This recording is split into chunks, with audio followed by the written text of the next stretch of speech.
આખોટા bridge આટલી બંધ થયો તો કેટલી તકલીફ પડશે? તકલીફ એટલે એમને કંઈ સર્વે કરવો જોઈએ, ગમે તે, એટલે પોલીસ ડિપાર્ટમેન્ટ મળો કે ગવર્મેન્ટે. અહીંયા અમારા 15-20 ઘર છે, જો ઓછામાં ઓછા 50થી 60 જણા અમે રહીએ છીએ. અમને બીજો રસ્તો નથી, ચારે બાજુ કોર્ટ છે. બહુ વખત અમે અત્યારે સવારે બધી લેડીઓ અમે અહીંયા આવીને રજૂઆત પણ કરી ગયા કે અમને કંઈક વિકલ્પ આપો. એમને અમે કીધું કે તમે અહીંયાથી અમારા 9 લાખી કે અમે આઈ કાર્ડ રાખીએ, અમારું પાન કાર્ડ આઈ કાર્ડ જે કે હોય તે અમે તમને બતાવીશું, અમને એટલાને જવા દો, અમે બીજું કોઈ તકલીફ નથી.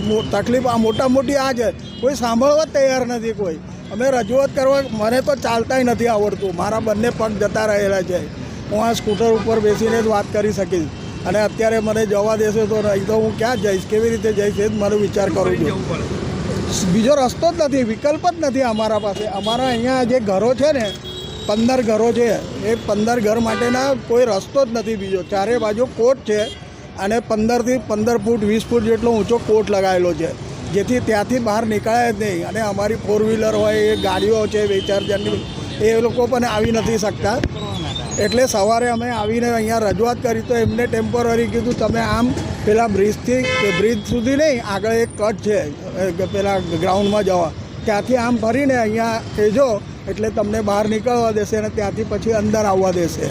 પણ હવે આ લોકો ડ્યુટી બદલાતી રહેશે એ લોકોને, એટલે અમે કેવી રીતે એમને એ કરવાના, કેવી રીતે પ્રૂફ શું અમારા લેડીઝ તો નીકળતા નથી. આજે જો હું દૂધની પોટલીઓ લઈ આવ્યો છું, 6 પોટલી અંદર છે.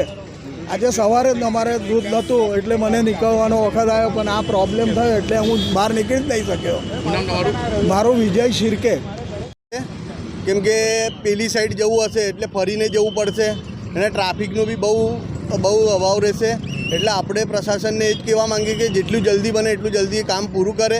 7 થી 8 દિવસમાં, જે 12-13 દિવસની વાત કરે છે, તો 7 થી 8 દિવસમાં કામ પૂરું થાય તો પબ્લિક માટે અવર જવરની વ્યવસ્થા સારી રીતે થઈ જાય.